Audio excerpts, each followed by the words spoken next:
Alright, so I'm going to show you how to make a GIF using Photoshop. So the first thing we want to do is to open up Photoshop. I'm going to click on the icon down here at the bottom.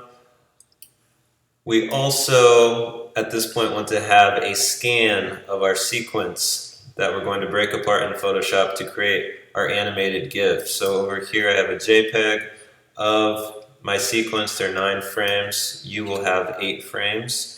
In your GIF, I'm going to drag the icon of the JPEG over the Photoshop icon down below to open it up. It appears in the Photoshop palette here, and then this is not the right orientation, so go into the drop down windows up at the top of the screen. I'm going to select image.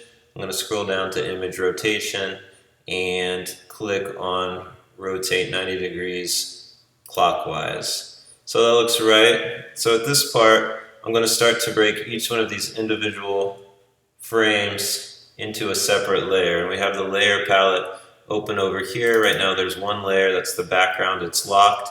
If you double click on that, it'll bring up this screen, and we don't need to change any of that. We just hit OK, but now it is no longer locked. So that means we can edit it. I'm going to come over here. We have the direct select arrow, so that lets me move things around. We're going to have to use that tool.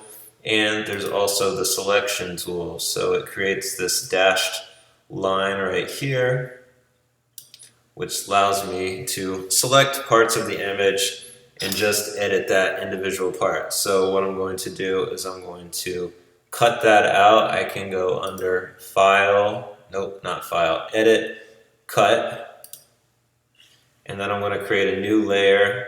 And there's a couple different ways we can do that. We can go under Layers up here and hit New Layer, and then hit OK, and that creates a new layer over here, and that's where I want it. I'm going to select that layer. It's very important that you always select the layer you're going to be working with, and then I'm going to paste the piece of the image that I just cut out onto that layer. So to do that, we go under Edit again, and instead of selecting Cut, we're going to select Paste. It pastes it right there, which is a nice spot for it.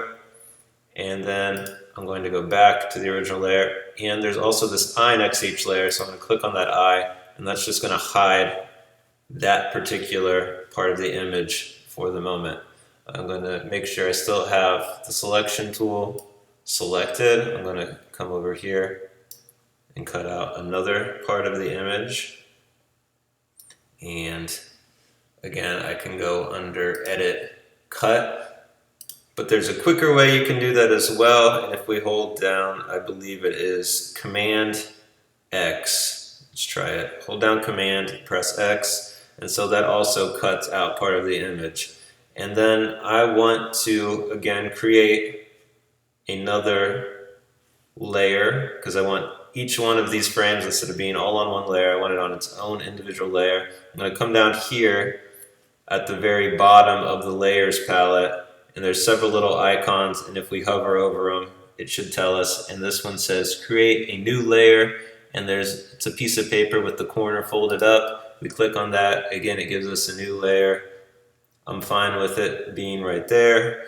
And then we could go under Edit and hit Paste, but there's also a shortcut for that. So if we hold down Command and we press V, that will paste the image. And so learning these keyboard shortcuts will save you a lot of time in the long run. I'm going to hide that image. I'm going to come back over here. Well, no, first I'm going to select the layer that I want to edit. So I do that, come back over here, line it up, select it, cut it out. And if you spend a little bit of time of trying to make your frame pretty even, it should help with the alignment. You're going to have to do less aligning later, so I'm going to trying to create a nice even frame around that picture. I'm going to hold down Command, I'm going to press X, I'm going to come over here to the bottom of the Layers palette, create a new layer. It automatically selects that layer. I'm going to hold down Command, I'm going to press V, and I'm going to hide that layer. So this part's a little bit repetitive, but you don't have to do it too many times because you're only going to have 8 frames in this video. So again, select the base layer, line up my framing tool, my selection tool, select it, hold down Command, press X, cut it, come over here, create a new layer, hold down Command, press V, hide that layer, select the base layer again, come over here, select, make sure my frame's fairly even, hold down Command, press X, scroll down here, click on the new layer icon, new layer appears, hold down Command and press V, it pastes it in place, hide it, select the bottom layer again, only have to do it 4 more times, so that's not too bad. Come over here, select, hold down Command, press X, click on the new layer icon, hold down Command, press V, new layer appears, hide it, select the base layer again, come over here, select, hold down Command, press X to cut, click on the new layers icon, hold down Command, press V, hide the layer, select the base layer,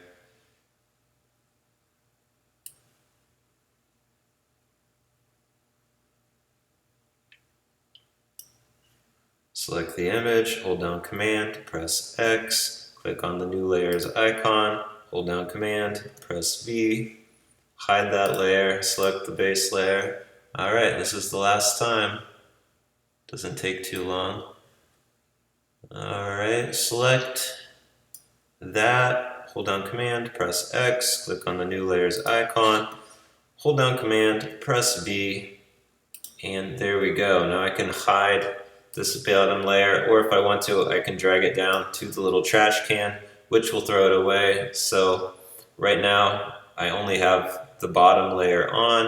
I'm going to turn on all of my layers. So there's that one, number 8, number 7, number 6, 5, 4, 3, 2, 1. It's nice, it numbers them for you. Alright, I think I can kind of toggle back and forth and see if they're in relatively good alignment. And also I can zoom in if I want to see this a little bit more clearly. So over here we have a magnifying glass. It's the last icon in the tools palette. I can click and zoom in. I've zoomed in too far. If I hold down Option, see there's a plus sign in the magnifying glass. If I hold down Option, it creates a negative sign. And that'll allow me to zoom out. So I'm just going to use the eye to kind of turn these on and off. And I'm also going to switch from the magnifying glass back to the arrow tool. And if I select that top layer, I notice that it's not quite in alignment. So one way we can create better alignment is to adjust the opacity. And the opacity lets us see through an image. So I moved that a little bit, and it's already in a better position, but now we can see how well it is lined up. So I'm going to line it up fairly well. Now I want to make sure I turn the opacity back up every time. I'm going to hide that one. That one's not lined up too well either. I'm going to adjust the opacity, and then I want to move number 3. So it doesn't make sense if I move number 2 to align with number 3, then number 1 is going to be out of alignment again. So I want to make sure everything's in alignment according to image number 2. And one way we can do that is change the order of the layers. Alright, I was wrong, that doesn't work. So what we're actually going to do, I'm going to kind of start this over and try to get the alignment, decent. It needs to be decent. It doesn't have to be perfect. And I'm just going to start eyeballing this. So you can do that opacity thing I showed you, but I'm just going to try to align everything with layer 9. Alright, so that's pretty good. So hide that. Let's align 7 with layer 9. So 7 to 9. Yeah.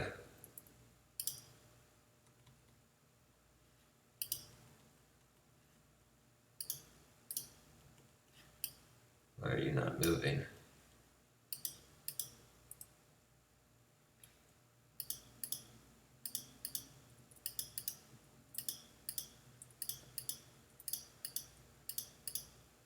Alright, that's pretty good. 8's still in place. Number 6, select the layer 6. Alright, that's pretty good. Layer 5.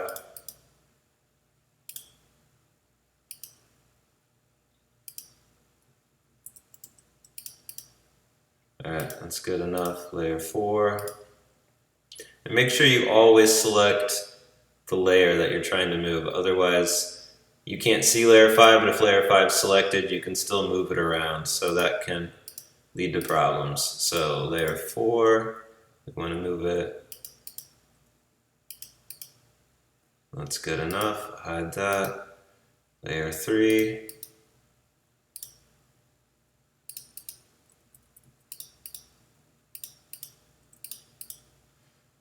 Good enough. Layer 2. And I'm just using the arrow keys on the keyboard to move these around. I guess I should have mentioned that earlier. So you can drag it and move it around like so, and I have the opacity low, so that one's pretty easy. My frames don't quite line up, but that's not a big deal. And turn the opacity back up, and layer 1, move it up slightly. Alright, so that's pretty good. If I click and hold down the button and just scroll over them all, I can turn all the eyes off, turn them all on at the same time. Alright, so my animation is pretty much done.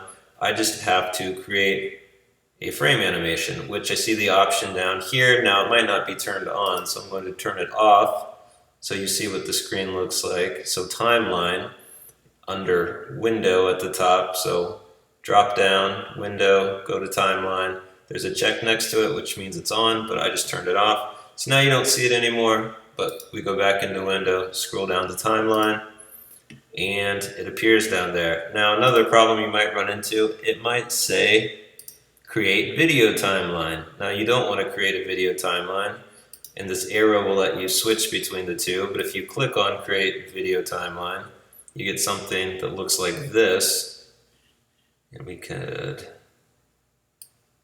move it up a little bit farther so it has each of my layers right there, but I don't really know how to do much with this, and we don't want that. So again, if we go down here to the bottom left-hand corner, it says convert to frame animation, which is what we wanted to begin with, and you get something that looks like this, and that's what we want.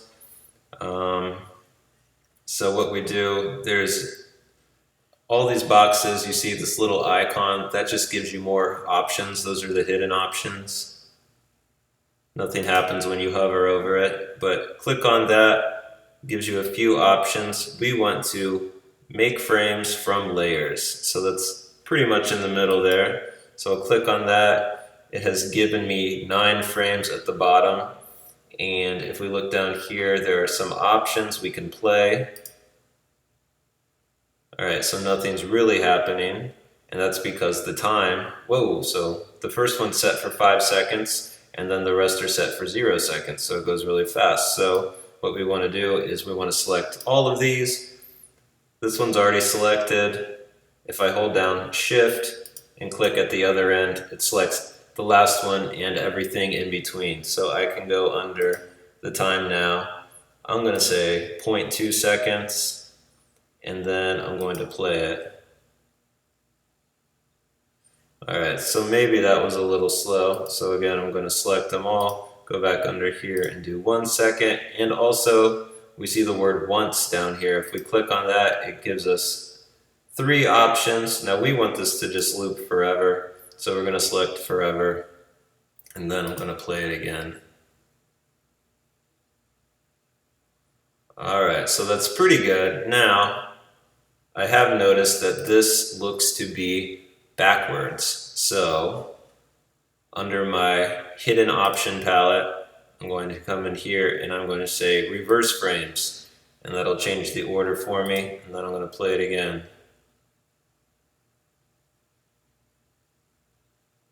Alright, so there we go. I have my animation. I'm still not sure if that's the right speed. I'm going to try 2 seconds again. That's just a little bit too slow. If we click on other, we can try to do 0.15 seconds. Let's try that.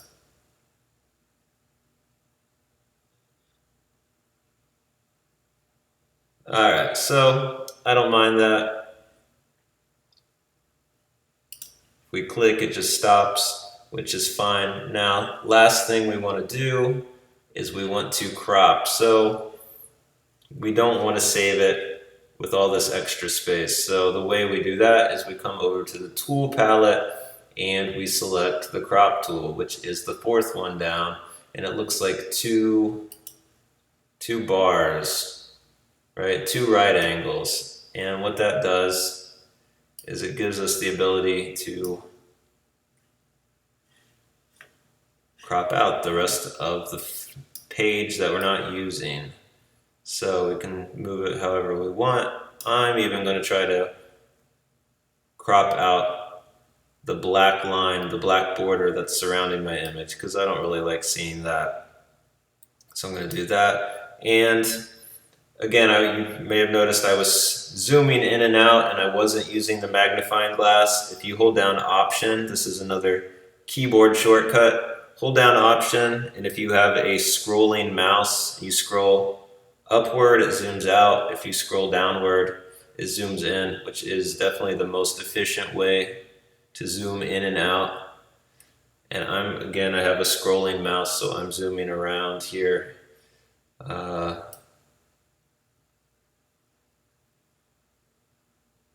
You may not have one of those. So if you need to move the screen around, where is it? I believe this hand, and I'm going to crop, but the hand lets you, if you click and hold, it grabs on and moves the image around for you.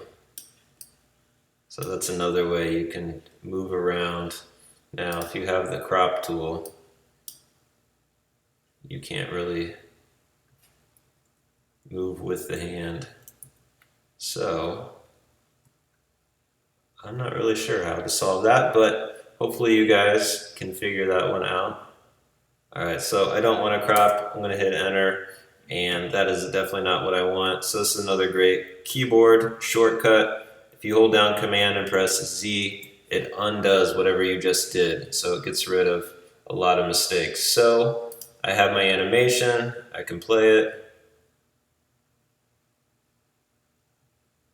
and I like it. Alright, so stop it. I'm going to say file save because I want to save it, and I'm going to use the save for web. So click on that. This gives you some different options, but I want to save it as a GIF. So I know doing this method I can save it as a GIF. I don't need to change any of these other features. This tells me the size. That's a relatively good size. You don't want a GIF to be too large. And I want to make sure that looping options, if I set it for forever, it should say forever here. And that seems to be about it. So I'm going to hit save. It's going to ask me what I want to call my GIF. So I'm going to say my last name, which is Fry _ and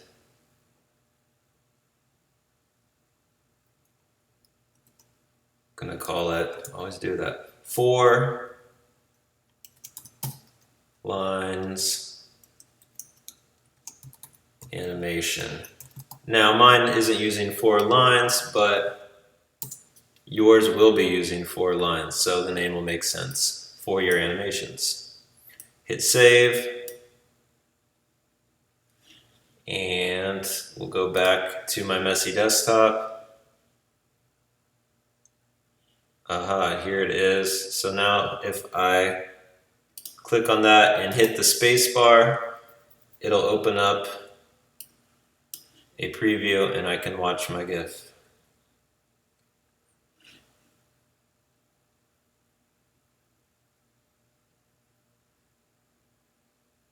Alright, now once you have the GIF saved, I want you to save it into the Moodle.